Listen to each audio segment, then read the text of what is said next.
So hello hi नमस्ते नमस्कार Vanakkam came and कसं काय बच्चा लोग। आज हम लोग यहाँ पर बात करने वाले हैं about this science one of 10th standard SSC. तो इस पर्टिकुलर सब्जेक्ट में बहुत बच्चे लोग कंफ्यूज हो जाते हैं कि जब साइंस का पेपर आता है तो पढ़े कहाँ से, क्या हमें इंपॉर्टेंस मिल सकता है, क्या इंपॉर्टेंट पार्ट्स में हम लोग को फोकस करना चाहिए। सर हम लोग को ये पर्टिकुलर चैप्टर डिफिकल्ट लगता है तो क्या हम इसे ऑप्शन में छोड़े, या सर हम लोग के पास अब सिर्फ लास्ट के 10 डेज बचे हैं या कुछ दिनों बचे हैं, तो इस कुछ दिनों के अंदर हम लोग किस तरह से साइंस वन को ये कर सकते हैं, मास्टर कर सकते हैं। तो ठीक है, तो आज की इस वीडियो में मैं तुम लोग को छोटी छोटी डिटेल्स के बारे में बात करने वाला हूं। कुछ चीजें इंपॉर्टेंट रहेगी तो उसमें मैं डिटेल में बात करूंगा। तो आइए शुरू करते हैं। सबसे पहली बात, आपको तो पता है कि आपके साइंस वन में कितने चैप्टर्स होने वाले हैं, वो है 10 चैप्टर्स। अब इस 10 चैप्टर्स में से आप यहां पर देख सकते हो कि जो आपका चैप्टर नंबर 4 है उसका वेटेज है 7 मार्क्स, फिर चैप्टर नंबर 6 है उसका वेटेज है हम लोग का 7 मार्क्स, और चैप्टर नंबर 9 उसका वेटेज है 7 मार्क्स। बहुत इंपॉर्टेंट चैप्टर्स में अगर मैं फोकस करूंगा तो वो चैप्टर नंबर 4 रहेगा और ये चैप्टर नंबर 9 रहने वाला है। ठीक है, ये चैप्टर्स में हम लोगों को सबसे ज्यादा फोकस रखना पड़ेगा। सर फोकस मतलब क्या बोलना चाह रहे हो, कौन सा पर्टिकुलर पार्ट पे हम लोग यहाँ पर बात करेंगे। ठीक है, एक चीज मैं यहाँ पर आगे बढ़ते हुए दिखा देता हूँ। सबसे पहले हम लोग बात करेंगे about the paper pattern of this 10th standard. बहुत बच्चों को पता रहेगा, कुछ बच्चों को आइडिया नहीं रहेगा, तो उनके लिए बता रहा हूँ। अगर पता रहेगा तो आप आगे वाली पार्ट में स्किप कर सकते हो। क्वेश्चन नंबर 1 है, सब बच्चों को पता है क्या रहता है, that is choose the correct alternatives. आपके पास यहाँ पर 5 क्वेश्चन दिए रहेंगे। बहुत बच्चे लोग यहाँ पर एक चीज करते हैं, that is a common mistake. आपके पास जब भी चूज द करेक्ट ऑल्टरनेटिव्स आते हैं तो उसमें एक चीज ध्यान में रखना, पेपर में हमेशा क्वेश्चन नंबर 1 यहाँ पर लिखोगे आप लोग। ठीक है, अब जब आप लोग के पास फर्स्ट क्वेश्चन अटेम्प्ट करना है तो आप यहाँ पर ए लिखो और यहाँ पर आप स्टार्ट कर सकते हो। तो मैं फर्स्ट क्वेश्चन अटेम्प्ट करने जा रहा हूँ। तो फर्स्ट क्वेश्चन जब अटेम्प्ट करते हो बहुत लोग क्या करते हैं, पूरा क्वेश्चन लिखते हैं।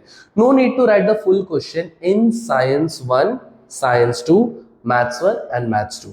ओके, ये 4 सब्जेक्ट के पेपर में आपको लिखने की जरूरत नहीं है, बट हिस्ट्री ज्योग्राफी के पेपर में आपको पूरा क्वेश्चन के साथ लिखना पड़ता है। तो यहाँ पर आप डायरेक्टली फर्स्ट क्वेश्चन का डायरेक्ट आंसर है वो लिख सकते हो। जैसे कि समझो ऑप्शन ए रहेगा, ऑप्शन समझो बी रहेगा तो आपने ऑप्शन बी लिख दिया, बस। सेकंड क्वेश्चन का आंसर समझो ऑप्शन ए है, वैसा लिख दो। थर्ड क्वेश्चन का ऑप्शन सी, फोर्थ क्वेश्चन का ऑप्शन डी, फिफ्थ क्वेश्चन का ऑप्शन ए, ऐसे करके छोड़ सकते हो आप। ओके, इतना लिखने पे भी आपको पूरा मार्क्स मिल सकता है यहाँ पर। No need to write extra, ये सब करने की जरूरत नहीं है। ठीक है, जैसे ही आपका ए पार्ट खत्म हो जाएगा तो यहाँ पर ही आप कंटिन्यू कर सकते हो with the B part. Okay, फिर बी पार्ट हम लोग का ऑब्जेक्टिव्स रहता है, यहाँ पर लिख दो। इनके समझो आपका ऑब्जेक्टिव्स यहाँ पर खत्म हो जाता है। कोई बहुत बच्चे लोग क्या करते हैं कि क्वेश्चन नंबर 2 है ना सर, कोई इधर ही इतना जगह है तो इधर लिख देते हैं। नहीं, नया क्वेश्चन हमेशा नए पेज से लिखना। ओके बच्चे, तो यहाँ पर हम लोग जरा फोकस करते हैं ऑब्जेक्टिव्स में हम लोग को क्या क्या क्वेश्चन आते हैं। तो क्वेश्चन नंबर 1A इस 5 मार्क्स के टोटल ऑब्जेक्टिव्स रहते हैं। ऑब्जेक्टिव्स यहाँ पर क्या रहते हैं हम लोग के, MCQs, मल्टीपल चॉइस क्वेश्चंस रहते हैं। क्वेश्चन के 4 ऑप्शंस दिए रहते हैं।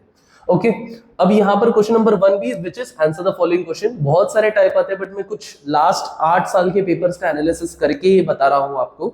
तो पहले क्वेश्चन मोस्टली हमने कॉमनली देखा है वो है ऑड वन आउट, फिर आता है correlate, match the following, true और फॉल्स, नेम द फॉलोइंग, और मॉलिक्यूलर फॉर्मूला लिखने का सवाल आ सकता है। सर ये सवाल मतलब कभी कभार ऐसे सवाल आता है, write down the molecular formula of sulphuric acid, ऐसे पूछा रहेगा।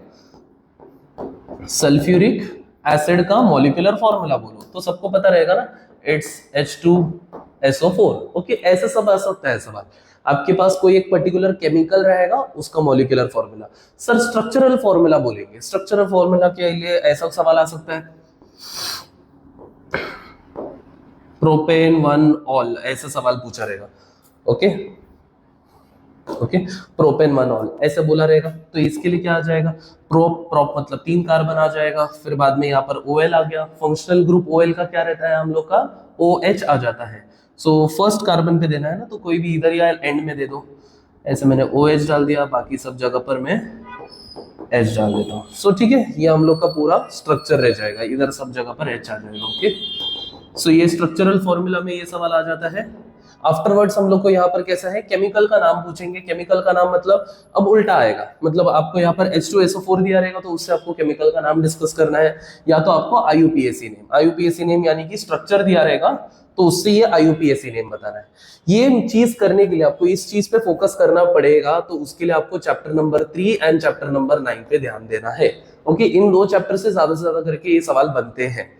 अब सबसे नेक्स्ट चीज हम लोग फोकस करते हैं, that is on question number 2A। Question number 2A आता है हमारा कौन सा, गिव रीजंस। 3 क्वेश्चंस पूछे जाएंगे, उसमें से आपको कितने अटेम्प्ट करने पड़ेंगे बच्चे, 2। अब ये 2 क्वेश्चन जो हम लोग को पूछेंगे तो उसमें से कम एक क्वेश्चन केमिस्ट्री का रहेगा और एक क्वेश्चन हम लोग को फिजिक्स से आने वाला है। कम से कम 2 क्वेश्चन हम लोग को एक्सरसाइज से पूछा जा सकता है। मैं ऐसे नहीं बोल रहा हूं कि 2 क्वेश्चन एक्सरसाइज से हमेशा आएगा ही आएगा। इससे पिछले पेपर्स में ऐसा हो चुका है कि 3 में से 2 क्वेश्चन बाहर से आ चुके हैं और एक क्वेश्चन टेक्स्ट बुक की एक्सरसाइज से डाला है। कभी कभार ऐसा भी हो चुका है कि तीनों के तीनों क्वेश्चन टेक्स्ट बुक की एक्सरसाइज में से भी आए हैं। मेजॉरिटी टाइम्स ऐसा है कि मतलब 8 में से मैं आपको एक क्लियर बता देता हूँ, 8 पेपर अभी तक हुए, 2020 से बात कर रहा हूँ, उनमें से हार्डली कोई 1 या तो 2 ही पेपर थे जिसमें हम लोग को 2 क्वेश्चंस बाहर से आए थे और एक टेक्सचुअल था। तो एटलीस्ट 2 क्वेश्चन एक्सरसाइज से पूछने की संभावना यानी चांसेस है ये बार के 2025 का मार्च के पेपर में। कम से कम हम लोग को 4 पॉइंट्स रिक्वायर्ड रहता है कोई भी गिव रीजन आंसर। अगर 2 मार्क्स का पेपर है तो 4 पॉइंट लिखो, बेटर हो जाता है। बहुत बच्चे लोग कंफ्यूज होते हैं कि सर अगर बाहर से क्वेश्चन आता है, हमें लॉजिक पता है, हमें कॉन्सेप्ट पता है, बट हमें अटेम्प्ट किस वे में करना है। तो एक सिंपल सा एक एग्जांपल देके समझा देता हूं। अगर आपको यहाँ पर कोई भी गिव रीजन लिखना है तो हमेशा उसके 4 पॉइंट से शुरू करो, और वो 4 पॉइंट ऐसे होता है। पहला पॉइंट आएगा उसका डेफिनेशन, तो डेफिनेशन वाइज आप लोग लिख लो, मतलब समझो गिव रीजन आपको दिया रहेगा। मैं एक एग्जांपल दे देता हूँ आपको गिव रीजन का।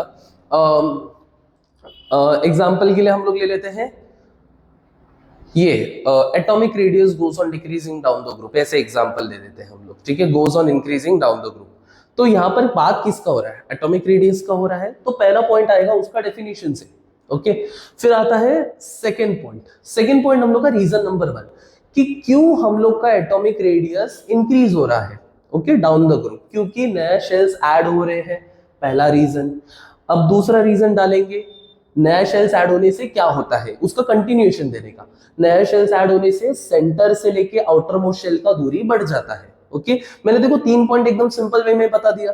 तो अभी सर 4th पॉइंट कंक्लूजन, ये क्या होता है। अब बहुत बच्चे लोग क्या करते हैं पता है, एक छोटा ट्रिक बताता हूँ। कंक्लूजन पॉइंट को रैप अप करने के लिए बहुत सिंपल टेक्निक है। ये 2 रीजन वाले पॉइंट है ना, इन दोनों रीजन वाले पॉइंट को उठा के ही कंक्लूजन बना दो अपना। नहीं समझा, चलो मैं तुम्हें एक एग्जांपल देके समझा देता हूँ। हमें बताया था कि atomic radius goes on increasing down the group, जिसको आंसर पता रहेगा तो फर्स्ट पॉइंट हम लोग का कैसे बन जाता है, atomic radius is the distance between the centre of the atom to its outermost shell. Okay, ये फर्स्ट पॉइंट बेसिक सा बनेगा। अब सेकंड पॉइंट हम लोग का रहेगा reason number 1, as we move down the group, क्योंकि वही पार्ट पे पूछा गया है, as we move down the group new shells are been added, ठीक है, new shells are been added. Second reason आ जाएगा as new shells are added. देखो मैं यहां पर कंटिन्यूएशन कर रहा हूं सेकंड पॉइंट का, as new shells are added क्या हो जाएगा, the distance from the centre of the atom to the outermost shell increases. Okay, अब आता है कंक्लूजन पॉइंट। तो कंक्लूजन पॉइंट में हम लोग क्या लिखेंगे, as a result the new shells are been added because of which the distance has been increases, which leads to the increase in the atomic radius। हमने क्या बोला कि भाई नया शेल ऐड करोगे डिस्टेंस बढ़ेगा, इसके वजह से एटॉमिक रेडियस बढ़ रहा है। देखा मैंने, एकदम सिंपल सी बात है, हमने इधर तो एक्सप्लेनेशन दे दिया था, बट कंक्लूजन में सिर्फ बड़ा बनाने के लिए मैंने क्या किया, वो दोनों पॉइंट को यूज करके किया। As a result atomic radius increases, hence फिर क्वेश्चन डालना। बहुत बच्चे लोग क्या करते हैं सर, 3 पॉइंट खुद का बना देते हैं और चौथा पॉइंट हेंस क्वेश्चन डाल देते हैं। ये हेंस क्वेश्चन से बात नहीं बनता, आपको चौथे पॉइंट में हल्का सा मिर्च मसाला डालना पड़ेगा। मिर्च मसाला में रीजन नंबर 1 रीजन नंबर 2 उठा लो और फिर उसको इधर डालो और फिर हेंस क्वेश्चन लिखना। ओके, इससे तुम लोगों को मतलब जरा सा वो गिव रीजन लेंदी भी दिखेगा और आपको मार्क्स मिलने के चांसेस ज्यादा रहते हैं। इंपॉर्टेंट पॉइंट नंबर 2, कोई भी तुम आंसर लिखो साइंस के पेपर में, जब भी आप आंसर्स लिखते हो एक चीज की ध्यान में रखना है कि आप उसमें कोई पॉइंट को मिस आउट ना करो। ओके, सारे के सारे इंपॉर्टेंट पॉइंट्स उसमें मार्क होने चाहिए। जब मार्क्स रहेंगे तो आपका पूरा मार्क्स वहां पर मिल जाएगा। ठीक है, note your answer must contain all the important point, जैसे मैंने बताया था। Try to underline the important keywords. जो भी आपका गिव रीजन बनाया रहेगा ना आपने, देखो सीधी सीधी बात है भाई, पेपर चेक करने वाले के पास पूरा टाइम नहीं रहेगा। अगर आप इतना बड़ा आंसर लिखोगे, वो पूरा आंसर पढ़ते तो नहीं बैठ सकता। सीधी बात है, आप क्या करो कि उस आंसर को पॉइंट वाइज लिखना। पहले तो ये आदत डाल दो पॉइंट वाइज लिखने का, जिसको वह आदत नहीं रहेगा। पॉइंट वाइज बना दिया 4 पॉइंट। अब जिधर जिधर आपको इंपॉर्टेंट कीवर्ड दिखता है उधर अंडरलाइन करते जाओ। अब क्या करेगा, जो पेपर चेक करने वाला रहेगा सिर्फ ये वर्ड्स को ही पढ़ेगा। अब वो देखेगा कि हाँ इसने जो वर्ड्स लिखा वो बराबर है, पूरा मार्क्स मिल जाएगा आपको। ठीक है, इस तरह से करो। अगर आपने अंडरलाइन नहीं किया तो क्या हो जाएगा, ज्यादा कुछ नहीं है, मार्क्स नहीं कटने वाला भाई, ऐसा टेंशन मत लो भाई मार्क्स कटेगा, नहीं कटने वाला। बट क्या होगा, कोई पेपर चेकर रहेगा, वो देखेगा, उसको पूरा पेपर रीड करना पड़ेगा। फिर या तो वो पूरा नहीं रीड करेगा तो बीच में से कोई तो 2-3 लाइन रीड करेगा। अगर उसको गलती से नहीं हुआ, स्पेलिंग मिस्टेक दिख गया, ग्रामेटिकल एरर दिख गया, तो भाई वो आधा मार्क्स कट कर सकता है, तो 1.5 मिल जाएगा जो 2 मार्क्स का मिलने वाला था। तो वो नौबत ना है, इसके लिए अंडरलाइन करो। और यहाँ पर ये देखना कि अंडरलाइन करते हो ना, टाइम देख के करना। ठीक है, अगर तुम्हें लग रहा है कि नहीं मेरे पास टाइम नहीं बचेगा, तो पेपर खत्म करो, फिर आप जब रीचेकिंग करोगे ना तब अंडरलाइन करने पे फोकस करना। ओके बच्चों, यहाँ पर आगे देखते हैं हम लोग। अभी अगला आता है हम लोग का क्वेश्चन नंबर 2 भी, आंसर द फॉलोइंग क्वेश्चन। अभी इसमें कितना क्वेश्चन अटेम्प्ट करना है, एनी 3 आउट ऑफ 5। ओके, अब यहाँ पर मेनली क्या रहता है, ये क्वेश्चन 2 मार्क्स का रहता है। अब इसमें से कम 2 क्वेश्चंस आते हैं फिजिक्स से, 2 क्वेश्चंस आते हैं केमिस्ट्री से। अब टाइप ऑफ क्वेश्चंस क्या क्या पूछा जाता है इसमें, पहला टाइप ऑफ क्वेश्चन आता है इसमें से न्यूमेरिकल्स। ओके, तो बच्चों मैं एक बार तुम लोग को न्यूमेरिकल्स के बारे में समझा देता हूं। तो जो न्यूमेरिकल्स आता है ना, बहुत बच्चे लोग क्या सोचते हैं कि न्यूमेरिकल्स है सर, हम लोग स्किप करने वाले हैं, हम लोग ने ऑप्शन में ही छोड़ दिया है। बट यहाँ पर ये कौन से कितने मार्क्स का न्यूमेरिकल है, 2 मार्क्स का न्यूमेरिकल है। ट्राई करना कि इसको ऑप्शन में ना छोड़े। ओके, क्योंकि इसमें ना सिलेक्टिव चैप्टर से ही क्वेश्चंस आ चुके हैं। मैंने तुम लोगों को बताया था कि मैंने बैठ के मार्च 2020 से लेके जुलाई, ओके, जुलाई 2024 तक के पेपर्स देखे, इनके बीच में टोटल 8 पेपर हो गए थे। तो ये 8 पेपर के हमने एनालिसिस किए हैं। अब इस एनालिसिस में ये पता चला है कि जो भी न्यूमेरिकल 2 मार्क के पूछे गए थे अभी तक, वो कौन से चैप्टर से ज्यादा आए हैं और कैसे टाइप के क्वेश्चंस आए। तो अगर तुम उतना भी फोकस करोगे तो बहुत अच्छा हो जाएगा। सो पहला उन्होंने देखा है, हमने देखा है कि फर्स्ट वो कौन सा चैप्टर नंबर से है, चैप्टर नंबर 1। अब चैप्टर नंबर 1 में ऐसा कौन सा न्यूमेरिकल है। ओके, सो एक एग्जांपल देके समझा देता हूं तुम लोगों को। एक ऑब्जेक्ट है जो 500 मीटर के हाइट से गिर रहा है, गिर गया। अब इस ऑब्जेक्ट को ऊपर से नीचे आने को कितना समय लगेगा, सिंपल सवाल। या ऐसा सवाल आएगा कि एक ऑब्जेक्ट है, उसको मैंने ऊपर फेंका, अब उसको ऊपर फेंकने को वो ऊपर गया है कम से कम 50 मीटर के हाइट पे, एंड फिर मुझे बताओ वो ऊपर पहुंच के नीचे गिरने तक, ऊपर पहुंच के नीचे गिरने तक का कितना समय लग सकता है। या तो ऐसा रहेगा कि एक ऑब्जेक्ट को गिरने के लिए कम से कम 5 सेकंड लगा रहेगा, तो बताओ वो कौन से हाइट से गिरा रहेगा। बेसिक सा सवाल आता है, ऐसे सब सवाल पूछे जाते रहेंगे। ठीक है, तो ज्यादा कुछ इसमें डिफिकल्ट नहीं है। तो चैप्टर नंबर 1 में हमारा काइनेमेटिक इक्वेशंस के न्यूमेरिकल्स पूछते हैं, जो कि ये रहेगा S is equal to UT plus half AT square. Okay, ये पर्टिकुलर क्वेश्चन के न्यूमेरिकल पूछेंगे। अब इस पर्टिकुलर क्वेश्चन में मैं तुम लोग को अभी बहुत डिटेल में नहीं बताऊंगा, बस इतना समझो, एक एग्जांपल ले लेता हूं। एग्जांपल के लिए एक ऑब्जेक्ट है, ठीक है, एक ऑब्जेक्ट को मैंने समझो ये हाइट से नीचे गिरा दिया है, कम से कम 5 मीटर के हाइट से नीचे गिरा दिया है। अब मुझे बताओ उसको नीचे गिरने के लिए कितना टाइम लगा, टाइम कितना लगा, ये सवाल पूछा जाएगा। सपोज एग्जांपल के लिए दे दिया मैंने, तो यहाँ पर मैं शुरू करता हूँ। एस यानी डिस्प्लेसमेंट, कितने का डिस्प्लेसमेंट हो रहा है यहाँ पर, 5 मीटर का, तो यहाँ पर 5 डाल दिया। UT, अब देखो कभी भी ऑब्जेक्ट जब फ्री फॉल पे होता है ना, मतलब नीचे गिरता है, ऑब्जेक्ट जब भी नीचे गिरता है तो वो केस में U का वैल्यू 0 होता है और A का वैल्यू हम लोग का G के बराबर रहता है। मोस्टली ये टाइप के क्वेश्चन में हम लोग को G का वैल्यू अज्यूम किया रहेगा एज 10 मीटर पर सेकेंड स्क्वायर, क्वेश्चन में लिखा हुआ रहेगा। ओके, कैलकुलेशन इजी बनाने के लिए। तो यहाँ पर देखो S का वैल्यू 5 था, U का वैल्यू हमने क्या बोला था, कितना लिया रहता है, 0। तो ये अगर 0 रहेगा तो 0 into any number is 0 plus half A को हमने G माना था और G का वैल्यू कितना है हमारा 10, तो इधर आएगा 10, और टाइम हमें नहीं पता तो T स्क्वायर इधर लिख देते हैं। इधर 2 का स्क्वायर इधर कट करके कितना हो जाएगा 5, तो 5 is equal to 5T square, 5 divide हो जाएगा, 5/5 is equal to T square. 5 divided by 5 करेंगे तो 1, और स्क्वायर ए उधर आके रूट हो जाएगा। 1 का रूट कितना होता है 1। तो मतलब अगर एक ऑब्जेक्ट 5 मीटर के हाइट से गिरेगा तो उसको नीचे आने के लिए कितना टाइम लग गया, 1 सेकेंड लग जाता है। इस तरह से सिंपल सा क्वेश्चन आ जाता है। अरे टेंशन मत लो, यहाँ पर चैप्टर नंबर 1 से ये वाला फॉर्मूला वाला क्वेश्चन याद करके चलो। अभी तक मैं बोल रहा हूँ कि यही फॉर्मूला वाला क्वेश्चन आएगा, ये मेरा गारंटी नहीं दे रहा हूँ, ये मैं 8 साल के पेपर को एनालिसिस करके बता रहा हूँ तुम लोग को, ठीक है। सो यहाँ पर आगे देखो, आगे कौन सा चैप्टर का आता है, फिर आता है हम लोग का सेकेंड टाइप के question which is chapter number, okay, chapter number 4 में न्यूमेरिकल्स है, बट हम लोग उस पर फोकस नहीं करेंगे, हम लोग चैप्टर नंबर 5 का बात करेंगे। उसमें से आ चुका था अभी तक। चैप्टर नंबर 5 में ये वाला फॉर्मूला आता है, Q is equal to M into c into delta t. Okay, ये वाला फॉर्मूला वाला क्वेश्चन बनता है। बहुत सिंपल सा सवाल आता है। एक सवाल आया था जिसमें उन्होंने पूछा था कि what is the amount of heat absorbed by the water of 1 kg if it is kept, मतलब उसका इनिशियल टेम्परेचर 20 डिग्री बोला था, और वो टेम्परेचर को गर्म, मतलब देखो ऐसा था, एक कढ़ाई दिया था, इस कढ़ाई में पानी रखा था, इसको गर्म किया, ठीक है। अब ये पानी कितना था हम लोग का, 1 लीटर था, यानी मैं लिखता था 1 kg। अब इस पानी को गर्म किया, स्टार्टिंग में इसका टेम्परेचर था 20 डिग्री सेल्सियस, फिर ये 20 डिग्री से कम कितना हो गया, 80 डिग्री सेल्सियस हो गया, गर्म हो रहा है पानी। तो मुझे बताना है कि इस पानी ने कितने हीट को ऑब्जॉर्ब किया। तो इसका फॉर्मूला हमारा ऐसा होता है, m into c into delta T. m मतलब मास, मास हमारा 1 किलो था तो 1 लिखा मैंने। c यानी स्पेसिफिक हीट, पानी का स्पेसिफिक हीट पता रहना चाहिए तुम लोगों को कितना रहता है 1, और डेल्टा टी मतलब यहाँ पर टेम्परेचर में चेंज जो दिख रहा है, 20 से 80 हो गया, मतलब चेंज कितने से हुआ, 60 से हुआ चेंज, बराबर ना।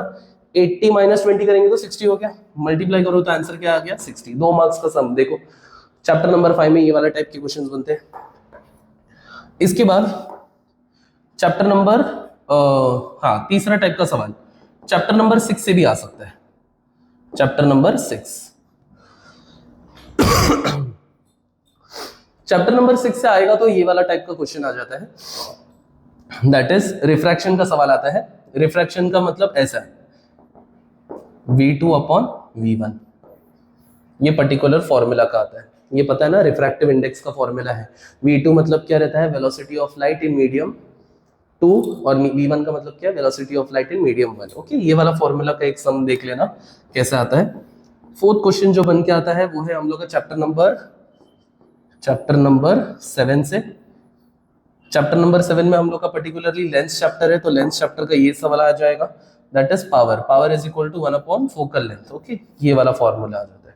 तो ये चार टाइप के क्वेश्चंस है जो कि हम लोग को आने के चांसेस है न्यूमेरिकल्स में। ओके, सो न्यूमेरिकल्स में तुम लोग इतना फोकस करो।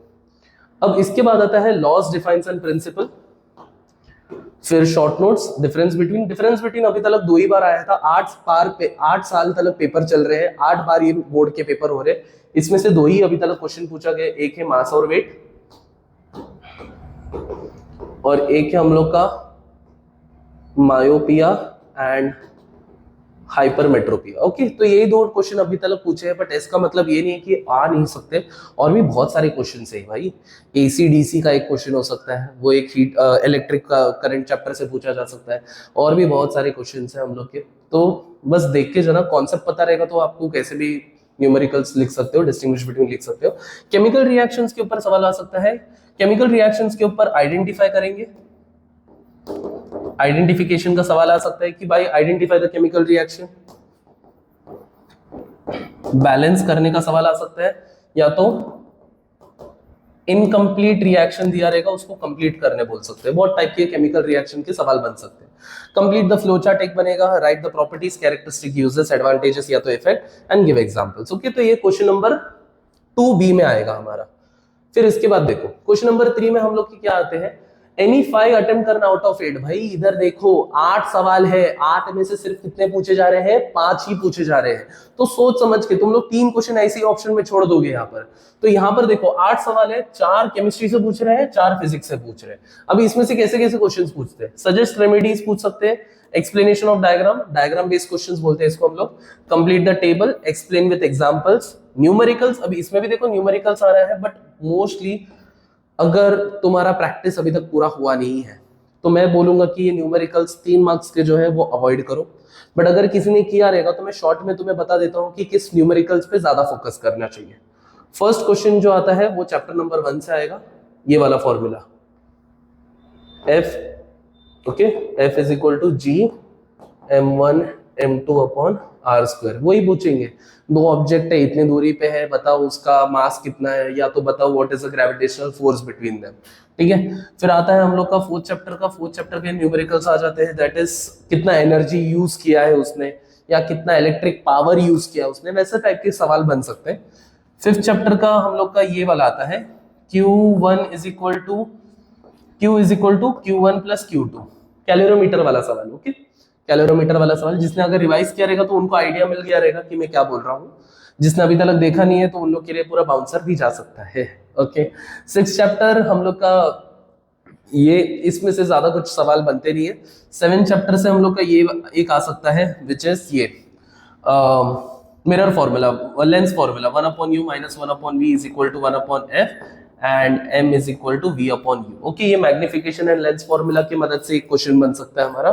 8, 9 तो हमारा केमिस्ट्री है, और 10 चैप्टर में से हम लोग का एस्केप वेलोसिटी वाला सवाल पूछा जा सकता है। ओके, या तो टेंजेंशियल वेलोसिटी और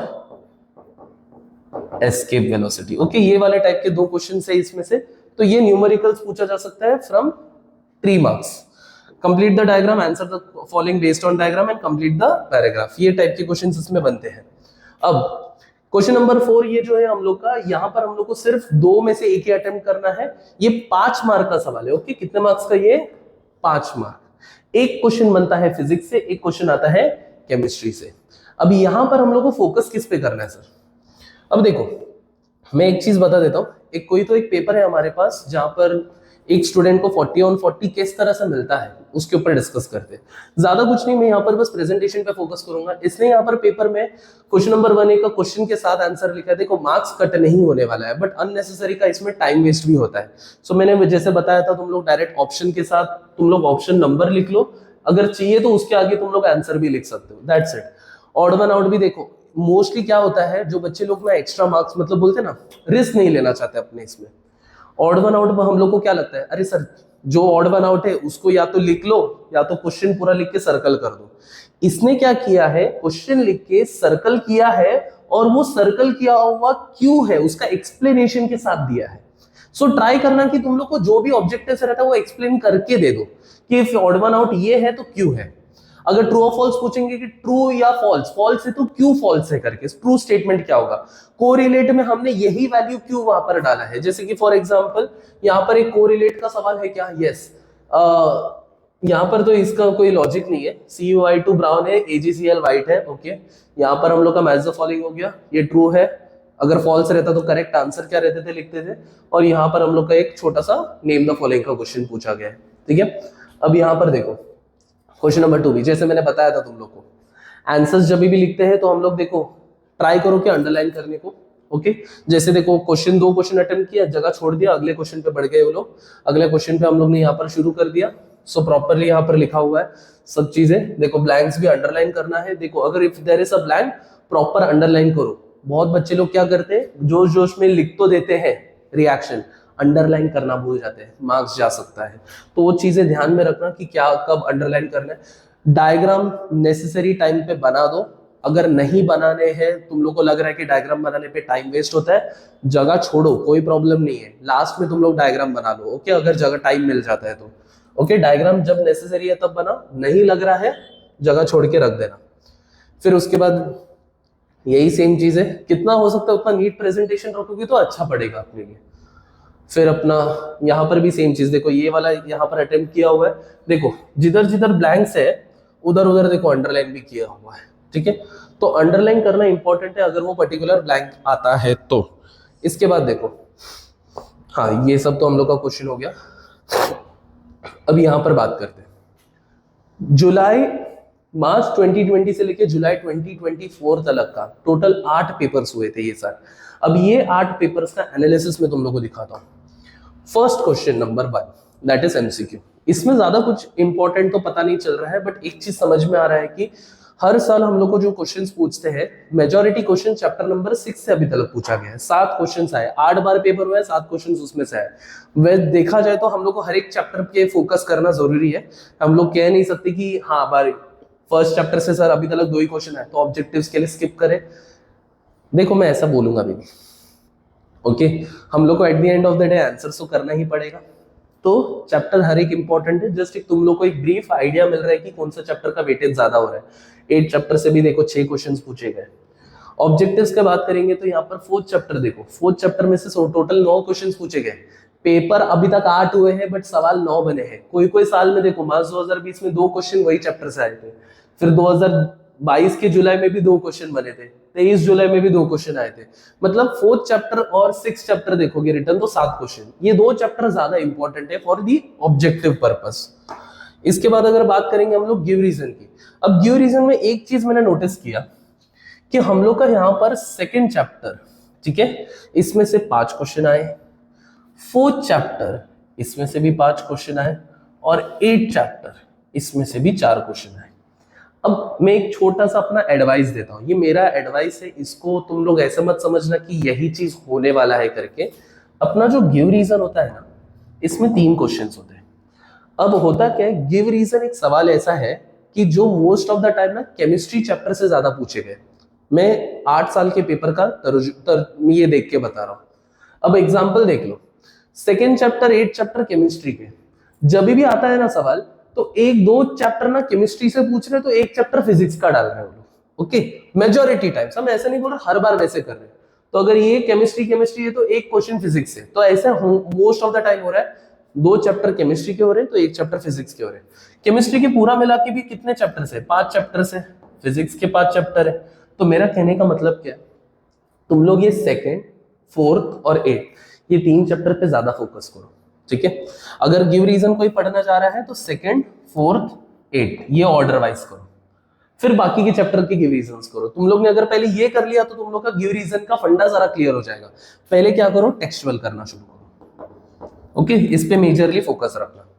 आगे बात करते हैं हम लोग न्यूमेरिकल्स। मैंने जैसे तुम्हें एक्सप्लेनेशन दिया है, देखो 1st चैप्टर से ज्यादा पूछ रहे हैं, 4th चैप्टर से अभी तक पूछा नहीं गया है, 5th चैप्टर से आया है 2 बार, 6th चैप्टर से 1 बार आया है, और 7th चैप्टर से 1 बार आया है। और ये मैंने बता दिया था कि क्या क्या क्वेश्चंस बन सकते हैं इसमें से, और अभी तक आ चुके हैं। 3 मार्क्स के न्यूमेरिकल देखो, एक चीज मैं बता रहा हूँ, 3 मार्क्स के न्यूमेरिकल पे मैं इतना फोर्स क्यों नहीं कर रहा हूँ। मार्च 2020 में एक भी सवाल नहीं आया, फिर बाद में देख रहे हैं हम लोग जुलाई 2023 में भी नहीं आया, फिर यहाँ पर जुलाई 24 में भी नहीं आया। मतलब आउट ऑफ 8 टाइम्स 3 बार तो पूछे ही नहीं गए। तो इसका आने वाला है, बट देखो कंपैरिजन में 2 मार्क्स का न्यूमेरिकल देखो हर साल देखते हैं। मार्च 2020 में आया है, सितंबर में आया है, मार्च 2022 में आया है, जुलाई में आया है, मार्च 2023 में एक नहीं आया है, इधर आया है, इधर आया, इधर आया। मतलब यहाँ पर सिर्फ 1 बार नहीं आया है और यहाँ पर 3 बार नहीं आया है। तो चांसेस है कि इसका कम आने का चांसेस, बट इसका 100% रहता है। मतलब 90% तो श्योर है कि ये सवाल आएगा एग्जाम में, या 95% श्योर हूं मैं, ओके। 2 मार्क्स का न्यूमेरिकल डालेंगे तो तुम लोग प्रिपेयर्ड रहना इसके ऊपर। बट यहाँ पर हम लोग अगर बात करेंगे 3 मार्क्स का न्यूमेरिकल, तो 3 साल तो आया ही नहीं है, तो इसके चांसेस डालने के एग्जाम में जरा कम है। बट अगर करना भी है किसी को तो 1st चैप्टर का न्यूमेरिकल ज्यादा अच्छे से करना 3 मार्क्स के लिए। फिर उसके बाद में शॉर्ट नोट्स ऐसे करके एनालिसिस दिया है, आप एक बार पॉज करके देख सकते हो। तुम लोग देखो 6 चैप्टर से देखो कंटिन्यूस 3 साल सवाल पूछ रहे हैं। 1st चैप्टर से भी देखो पूछा जा रहा है। 1st चैप्टर में ऐसा कौन सा सवाल है जो बार बार आ रहा है, केपलर्स लॉ, ओके, ये इंपॉर्टेंट सवाल आता है। 6 चैप्टर से ऐसा क्या सवाल आ रहा है, loss of refraction, loss of refraction. तो जो भी वर्ड के आगे लॉ लिखता है ना, लॉस, वो चीज करके जाओ। तो Kepler's law, loss of refraction important point में आ जाता है, तो उसको याद करके जाना, ओके। फिर डिफरेंस बिटवीन, जैसे मैंने बताया था, अभी तक सिर्फ 2 ही साल में पूछा जा गया है। एक्सप्लेन द फॉलोइंग करके एक सवाल आता है, उसके ऊपर है। अब जब 5 मार्क का क्वेश्चन का बात कर रहा हूं, तुम लोग एक चीज नोटिस करो, जो चैप्टर नंबर 9 है ना, उसमें से देखो 1 2 3 4 5 साल आ चुका है। 8 में से 5 साल इसके क्वेश्चंस आए हैं एग्जाम में, ओके। सो तुम्हें फोकस क्या करना है कि ये 9 चैप्टर का हम लोग को कैसे भी करके अच्छे से कवर करना है। सर 9 चैप्टर में ऐसा क्या है पढ़ने लायक, कोई पूछेगा सर 9 चैप्टर में क्या पढ़े। 9 चैप्टर में ना अगर हम लोग बात करेंगे, सबसे पहला चीज है उसमें सारे IUPAC नहीं, ओके। सेकंड आता है स्ट्रक्चरल फॉर्मूला, ओके। उसके बाद आता है फंक्शनल ग्रुप, ठीक है। फोर्थ पार्ट आता है उसके सारे रिएक्शंस, जितने भी रिएक्शंस हो गए वो आइडेंटिफाई कैसे करना है, वो रिएक्शंस, ये सब अगर तुम लोग ने इतना कर लिया तो पूरा मोस्ट ऑफ द टाइम तुम्हारा 9 चैप्टर हो जाएगा। फिफ्थ पार्ट आता है कॉमन नेम, याद रखना, कॉमन नेम प्लस टेबल, जितने भी वो चैप्टर में टेबल दिए हैं वो सारे टेबल्स को एक बार अच्छे से गो थ्रू कर लेना। ये अगर कर लिया 9 चैप्टर मेजरली तुम लोग का खत्म हो जाता है, इतने पार्ट्स में हम लोग का आ जाता है। अब इंपॉर्टेंट टॉपिक्स हम लोग को कैसे सर करना है, क्या फोकस करना है, किस पे ज्यादा ध्यान देना है, मैं एक बार शॉर्ट में बता देता हूँ। पहले तो हम लोग को जितने भी पेपर्स है लास्ट ईयर के, जैसे मैंने देखा और मैंने तुम्हें जरा आइडिया दिया, ये सेम चीज तुम सबको करना है। लास्ट 8 इयर्स के जितने भी पेपर थे, लास्ट 8 पेपर जितने भी हुए थे, सारे पेपर को, क्वेश्चन पेपर को एक बार देखो। बहुत बच्चे लोगों ने किया रहेगा, अगर हो सके उसमें से कोई 2 पेपर सॉल्व करने के लिए ट्राई करो, बट हर एक क्वेश्चन उसमें से गो थ्रू करना, okay. From text book mark important terms from do you know. अभी ये बहुत इंपॉर्टेंट पार्ट है, हम लोग डू यू नो वाला पार्ट आता है ना, या तो पिंक बॉक्स होता है, रेड बॉक्स होता है, वो चीजें इग्नोर करते हैं, वो चीजें एक बार पढ़ना शुरू कर लो, okay. Look into all the tables and diagrams. अब टेबल और डायग्राम सर क्या देखे इसमें, हम लोग देखेंगे, चलो इसमें करना क्या है मैं बता देता हूं। जैसे कि क्वेश्चन आ सकता है आइडेंटिफाई द डायग्राम, एक डायग्राम दिया रहेगा उसको आइडेंटिफाई करना है, उसका यूज बताना है। जैसे फॉर एग्जांपल इधर देख लो, यहां पर एक क्वेश्चन मैंने डाला है यहां पर, अब ये क्वेश्चन का डायग्राम आइडेंटिफाई करो, बताओ तुम लोग कौन सा डायग्राम है। यस वेरी गुड, ये हमारा डिस्पर्शन ऑफ लाइट है। फिर दूसरा सवाल आ जाएगा कि इस फिनोमेना को एक्सप्लेन करो, डिस्पर्शन ऑफ लाइट का डेफिनेशन आ जाएगा वहां पर। फिर पूछेंगे कि कौन सा लाइट सबसे ज्यादा बेंड हो रहा है, कौन सा लाइट सबसे कम बेंड हो रहा है। फिर पूछेंगे कि उसमें रेड लाइट का वेवलेंथ कितना, वॉयलेट लाइट का वेवलेंथ कितना है। पहला साइंटिस्ट के बारे में पूछेंगे कि जो सनलाइट से ग्लास प्रिज्म का ये निकाला था, स्पेक्ट्रम निकाला था, वो है सर आइजैक न्यूटन। तो ये सब सवाल बनते हैं डायग्राम बेस्ड क्वेश्चन में। तो तुम लोग को करना क्या है सर डायग्राम बेस्ड क्वेश्चन में, डायग्राम का पहले आइडेंटिफाई करो नाम क्या रहेगा, उस डायग्राम को लेके देखो क्या है, डिफाइन क्या रहेगा। अगर समझो कोई केमिकल चीज हो रहा है, जैसे टेस्ट ट्यूब में ये डाल रहे हैं, उधर गैस निकल रहा है, तो उस डायग्राम को लेके रिएक्शन याद करो कि उस डायग्राम में कौन सा रिएक्शन हो रहा है, और वो केमिकल रिएक्शन याद करो, और जितने भी चीजें रिलेटेड है वो डायग्राम के लिए, ठीक है। तो ये चीज पे फोकस करोगे तो तुम लोग को डायग्राम बेस्ड क्वेश्चंस का आइडिया मिलेगा करना क्या। कभी कभार वो डायग्राम डालेंगे और उस पर क्यों रीजन आएगा। जैसे for example loss of refraction, एक सवाल मैंने बोला था ना पिछले साल में, फर्स्ट ईयर पेपर आया था लॉस ऑफ रिफ्रैक्शन डायरेक्ट बोल दो, सेकंड ईयर वही क्वेश्चन रिपीट हुआ बट ऐसा डायग्राम डाल दिया, ऐसा डाल दिया। ये डायग्राम हम लोग को पता है कि बेंड हो रहा है, लाइट रिफ्रैक्शन हो रहा है, उन लोग बोलेंगे कि explain the law based on this diagram, सीधा बोल देंगे भाई एक्सप्लेन करो, आइडिया आना चाहिए ना। तो ये चीज हम लोग को ध्यान में रखना है कैसे डायग्राम बेस्ड क्वेश्चंस बनते हैं। अब उसके बाद में टेबल्स पे फोकस करना, क्योंकि टेबल क्या देंगे वो लोग, एक टेबल बना के देंगे, उसमें चीजें इनकम्प्लीट रहेगी या तो हाइड करेंगे, वो हमें फिलअप करना है। जैसे थर्ड चैप्टर में एक ये क्वेश्चन है फिजिकल केमिकल चेंज, हमने तो देखा है बहुत इजी है, बट ऐसे ही सवाल पूछेंगे। फिर 9 चैप्टर का हम लोग का एक सवाल है जिसमें टेबल है हम लोग का, कॉमन नेम, IUPAC नेम, वो सब टेबल्स तुम लोग रिफर करना शुरू करो, ओके। अब तुम लोग क्या करोगे, फर्स्ट पार्ट तुम लोग यहां से शुरू करोगे, सारे गिव रीजंस पढ़ोगे एक्सरसाइज में से। मैंने स्टार्ट कहां से करने बोला, पहले सेकंड, फिर फोर्थ, फिर 8, पहले इतना 3 तो कर लो। एक बार ये 3 हो जाएगा ना, फिर तुम लोग नेक्स्ट पार्ट पे आ जाओ। फिर अभी तुम लोग ना शॉर्ट नोट्स बनाना शुरू करो, खुद का एक नोटबुक ले लो, उसमें क्या क्या लिखना है। पहली बात, तुम्हारे बुक में जितने भी साइंटिस्ट के नाम दिख रहे हैं उनका नाम और उन्होंने क्या किया है। जैसे सर आइजैक न्यूटन बहुत काम किया, फर्स्ट चैप्टर में उसने क्या किया था, लॉस ऑफ मोशन। केपलर क्या दिया था उसने, वेरी गुड, प्लैनेटरी लॉस। फिर बाद में डॉबराइनर सेकंड चैप्टर का क्या किया था उसने, डॉबराइनर स्ट्राइड। न्यूलैंड ने क्या किया था, न्यूलैंड्स ऑक्टेव। मेंडेलेव ने क्या किया था, Mendeleev periodic table. Henry Mosle ने क्या किया था, मॉडर्न पीरियोडिक टेबल। तो ये सारे साइंटिस्ट के नाम, उन्होंने क्या कंट्रीब्यूशन किया था, वो तुम्हें लिखना पड़ेगा एक पेज पे। फिर उसके बाद में तुम लोग ना सारे फॉर्मूलास लिखोगे। नेक्स्ट पेज पे आ जाओ, सारे फॉर्मूलास लिखो। सर फॉर्मूलास मतलब चैप्टर नंबर 1 ग्रेविटेशन है। फर्स्ट फॉर्मूला तुम लोग लिखोगे सेंट्रीपिटल फोर्स का। सेंट्रीपिटल फोर्स का लिए फॉर्मूला क्या है हम लोग का, F is equal to mv²/r। Second formula आएगा हम लोग का कैपिटल G, ग्रेविटेशनल फोर्स। इसका फॉर्मूला क्या आएगा, कैपिटल G, इसका फॉर्मूला ये है F is equal to capital G m1 m2/r²। Third formula gravitational acceleration, इसका क्या आएगा, small g is equal to gm/r²। फिर एस्केप वेलोसिटी। जितने भी फॉर्मूलाज बन रहे हैं सारे फॉर्मूलाज को लिस्ट आउट करो, ठीक है। ये तुम लोग फर्स्ट करोगे, पहले फॉर्मूलाज लिस्ट आउट करो। ये जैसे ही फॉर्मूला लिस्ट आउट हो गया, फिर यही चैप्टर का तुम लोग सारे ऐसा यूनिट लिख लो। अब तुम लोग का ऐसा यूनिट क्या है, सबसे पहले तुम लोग यहाँ पर देखो ग्रेविटेशनल फोर्स है, फोर्स का ऐसा यूनिट क्या रहेगा हम लोग का, यहाँ पर ये चीज को देख के ऐसा यूनिट क्या समझ में आता है। अच्छा, कैपिटल G का ऐसा यूनिट क्या है वो बता दो। Very good, Newton metre square plus per kg स्क्वायर। ग्रेविटेशनल एक्सेलरेशन का ऐसा यूनिट क्या है, मीटर पर सेकंड स्क्वायर। सबका ऐसा यूनिट लिख लेना, ओके। ये बहुत इंपॉर्टेंट आ जाएगा।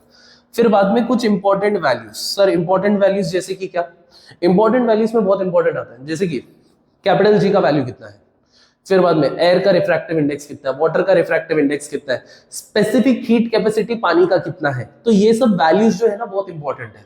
1 calorie is equal to how many joules, 4.18। तो ये सब वैल्यूज जो रहता है ना पूरे टेक्स्ट बुक में देखोगे ना बहुत छुपे छुपे मिलेंगे, तो वो लिस्ट आउट करो। क्योंकि एग्जाम के एक दिन पहले तुम लोग टेक्स्ट बुक खोल के तो नहीं ढूंढ सकते ना किधर है। एग्जाम के टाइम पे तुम्हें टेक्स्ट बुक खोलना ही नहीं है, एग्जाम के टाइम पे तुमने जो नोट्स बनाया उसे खोल के देखना है, ठीक है। सो ये तुम लोग को इंपॉर्टेंट वैल्यूज देखना है। फिर ये होने के बाद तुम लोग स्टार्ट करोगे डिफाइन से। अब डिफाइन कैसे करोगे, लिखना नहीं है, ये पढ़ना है। अब डिफाइन मतलब चैप्टर नंबर 3 में है ना, रिएक्शंस, कॉम्बिनेशन, डीकंपोजिशन, डिस्प्लेसमेंट, सारे डिफाइंस करो। उसके बाद तुम लोग स्टार्ट करोगे IUPAC name, structural formula, molecular और सारे रिएक्शन के types from chapter 3 and 9, okay. और फिर लास्ट में हम लोग चैप्टर नंबर 10 करेंगे। चैप्टर नंबर 10 में पढ़ना क्या है सर, पहले चीज है फुल फॉर्म। एक छोटा एक बॉक्स है ना वहां पर फुल फॉर्म का, वो देख लो। उसके बाद में करना क्या है, जितने भी फर्स्ट आए हैं, सर फर्स्ट आए मतलब फर्स्ट पर्सन इनटू स्पेस कौन है, Yuri Gagarin. First Indian into space कौन है, Rakesh Sharma. First person to land on moon कौन है, Neil Armstrong. First satellite Sputnik. फिर फर्स्ट इंडियन सैटेलाइट आर्यभट्टा।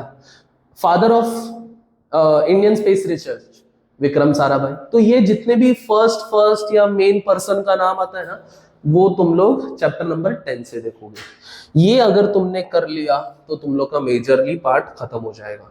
तो मैंने तुम लोग को स्टार्ट किया, कैसे स्टार्ट करने बोला था पढ़ाई करने के लिए, पहले स्टार्ट करो सारे रीजन से, फिर तुम लोग डायग्राम बेस्ड क्वेश्चंस पे फोकस करो, फिर उसके बाद तुम लोग सारे IUPAC नेम देख लो, फिर सारे टेबल और फ्लो चार्ट्स करो, फिर बाद में सारे ऑब्जेक्टिव बेस्ड क्वेश्चन, एक्सरसाइज के पीछे ऑब्जेक्टिव टाइप के क्वेश्चंस होते हैं ना वो देख लो, और फिर सारे फॉर्मूलाज, वैल्यूज, ऐसा यूनिट जो मैंने टेबल बनाने बोला था ना तुम्हें शॉर्ट नोट्स का, वो पढ़ना शुरू करो। इस ऑप्शन वाइज, इस पैटर्न वाइज तुम लोग पढ़ोगे, ओके। सो इस तरह से करने पे तुम लोग का पूरा यहाँ पर साइंस 1 का एक रिवीजन हो जाएगा। सो आई होप सो कि मैंने तुम लोग को बहुत अच्छे से आइडिया दे दिया है कि साइंस 1 में हमें फोकस किस में करना है। मैं अपने एक और एक वीडियो डालूंगा जिसमें मैं पर्टिकुलरली बात करूंगा about the importance on the text book. मैं टेक्स्ट बुक डिस्प्ले करके बताऊंगा कि क्या क्या इंपॉर्टेंस है, इस पे फोकस करना है। So thank you so much for watching, and अपने फ्रेंड्स को भी ये शेयर कर देना। Thank you, it means a lot. Thank you so much.